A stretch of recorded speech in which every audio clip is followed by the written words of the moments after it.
Hey everyone, this is Pete, and welcome back to Atari A to Z Flashback, a series of explorations of the 150 games that make up Atari Flashback Classics for Nintendo Switch. Today's game is Race. This was a 1977 release from Atari and one of the 9 launch titles for the Atari 2600. The game is originally known as Indy 500, and it was rebranded for a re-release by Sears Telegames, and presumably also to avoid any copyright issues with the real-life Indy 500 race. The game was noteworthy for coming with 2 driving controllers, which were similar to paddle controllers in that they involved turning a dial, but you could rotate them indefinitely in either direction, whereas paddle controllers would stop at either end of their range of motion. And they also connected on a 1 per controller port basis rather than in pairs like paddles. The game was the work of Carla Mininsky and Ed Riddle. Race was Riddle's only game for Atari, but he would later go on to be part of the team that designed the original Apple Macintosh. Mininsky, meanwhile, was a busybody at Atari, putting out games such as Dodge 'em, Warlords and Star Raiders for Atari 2600, and she was also responsible for an unreleased prototype of a Tempest port for 2600, which, despite being unreleased, has now found itself pretty widespread these days thanks to various Atari Flashback releases over the years. But today we're playing Race, so let's go play Race. Okay, welcome back once again to Atari Flashback Classics, and today we are looking at Race, also known as Indy 500. So here we are, Sears Telegames Race. So the original Atari release of this was known as Indy 500, and then the Sears Telegames release of the Atari 2600, which wasn't branded Atari at all, had a bunch of its own Sears Telegames branded games as well, and this was one of them. But you'll see the actual manual inside is the same as the original Atari version. So there was absolutely no difference between the systems or the games, aside from the names in many cases. And since the names were very rarely displayed on the computer screen while you were playing them, in practical terms, there were absolutely no differences. So, as I said in the intro, this game uses the driving controllers. Use the fire button to accelerate, and you turn the dial on the top to move. Now, in Atari Flashback Classics here, this is executed very simply through the use of the analog stick. You simply push the direction you want your car to move in. So, in one-player time trial games, you race against the clock, see how many laps you can make around the track in 60 seconds. Race against another player in 2-player racing games. First player to complete 25 laps wins. We're only going to look at the single-player mode of this today, because you'll get the idea of what it's all about. There is one game mode that we won't really see today, which is the tag mode. You can only play that 2-player. All the other stuff you can play in either single or 2-player mode. So there's various different modes to play on this. There's Race Driver, where you race around tracks. There's Crash and Score, which is where you are trying to collect a thing. And then there's Tag, like I say. And then there's a bunch of Ice Race variants as well, which is the same as the standard race, but they are icy. And that's about it. This game is fairly self-explanatory, as you might expect from a game with such a simple title. So let's play Race. Okay. Race Driver track, 60-second time trial, 1 player. Game reset. Begin.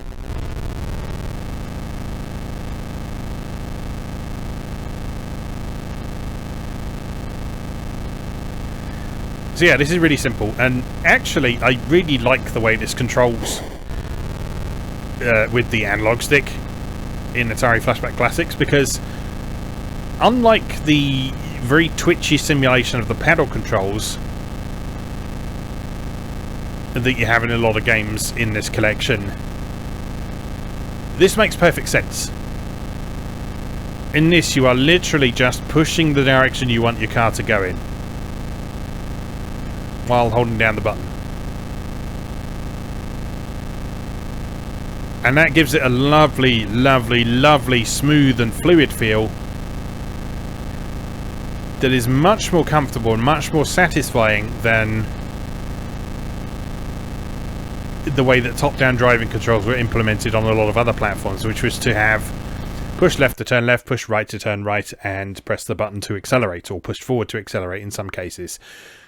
But yeah, that's I really like how this feels, and this whole game is an opportunity to feel like that. So now you can tweak the difficulty of this by using the left difficulty switch. Left difficulty or right difficulty? I guess we'll find out.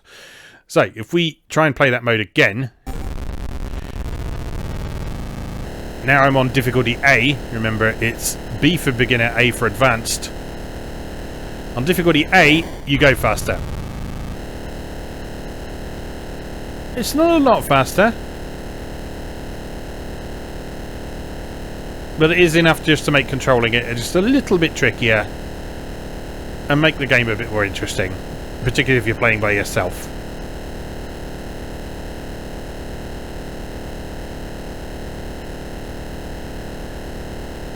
So yeah, as I was saying, if you get confused with the difficulty switches, which I certainly used to, the easy way to remember it is the B setting is for beginner, so that's always easier, and the A setting is for advanced, so that makes things harder. And that is true for pretty much every game, aside from the ones that use the difficulty switches for things that they were never intended for. Such as just having additional buttons. Alright, so that's the race driver track, 60-second time trial, 1 player. Let's move on. Devil's Elbow track, 60-second time trial, 1 player. So, exactly the same process here. It's just now, it's a much more wibbly-wobbly track with some narrow bits. And so we actually, actually have to slow down a bit on this one. Or do we? Yes, we do. Oh god, this is actually significantly harder. Oops.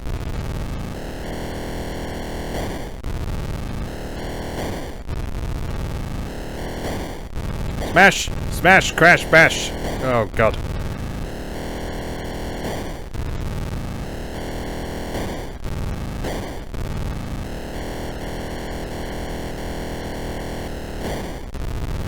I might not be ready for advanced mode on this track, boys and girls.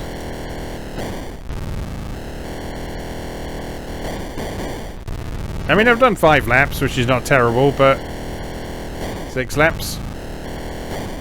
I'm just hitting so many walls.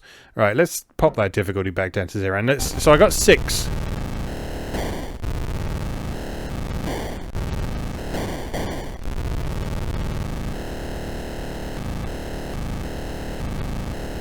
I'm really not doing that much better.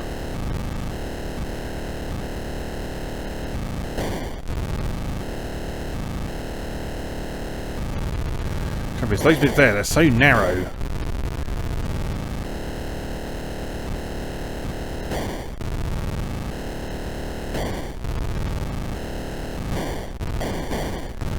Ugh.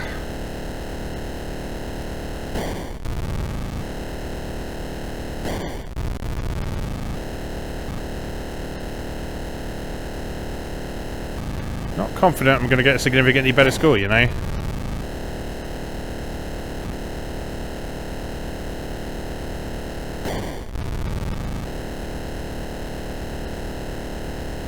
No, in fact, you know,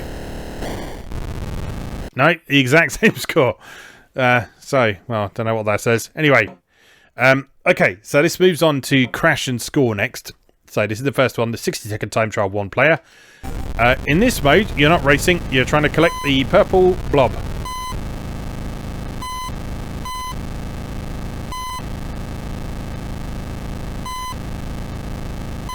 And as you can imagine, in 2-player mode, this can get pretty hectic. Because you're both going for the same target in that mode.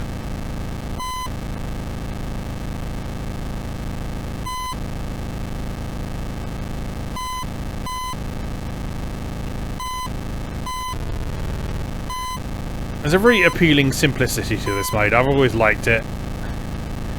It's not complicated and it's not even particularly good, but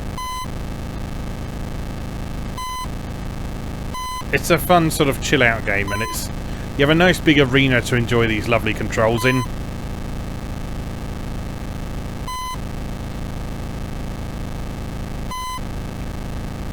Just simple rules. There we go, 32 points. Alright, Scratch has scored Demolition Tracks. So this is exactly the same deal, but a different layout or obstacles. And yes, you can go off the bottom of the screen and come back on the top, or vice versa.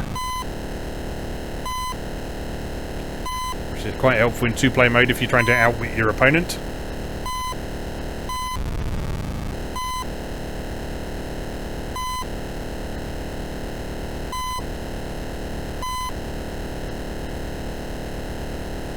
Whoops.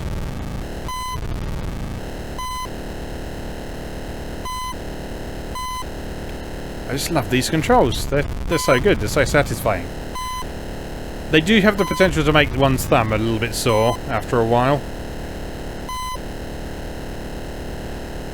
But so do many of the best things in life.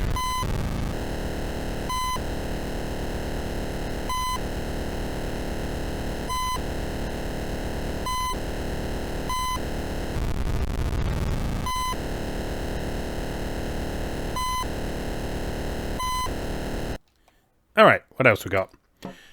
Tag, we can't play that because that's 2-player.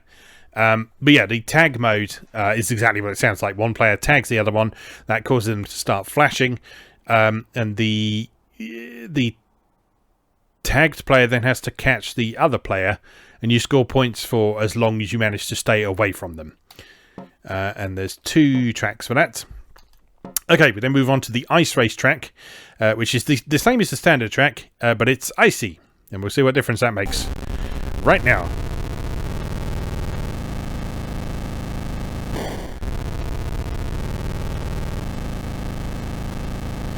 It means that if you steer too tightly around a corner, you will sort of slide sideways.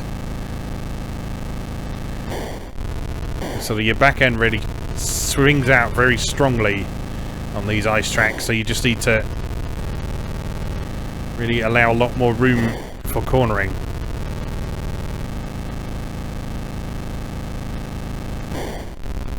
And perhaps let off the accelerator. Well, we don't do that around here. What is this a ridiculous idea? Let off the accelerator. What are you talking about? Oh. Oh.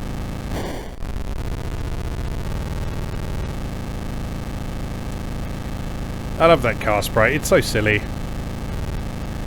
It looks so little like a car. And yet you know exactly what it is. Look at that. Look at that ridiculous thing. Okay, next up, the ice sprint track. 60-second time trial. So some slightly tighter corners on this one that we need to be a bit careful for. You'll notice your acceleration is a bit slower on the ice as well.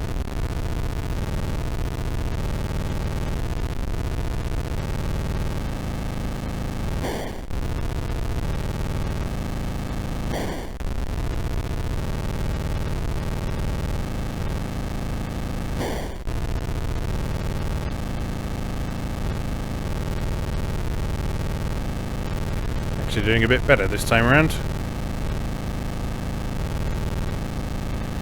Because I'm not trying to overdo it. That's the important thing.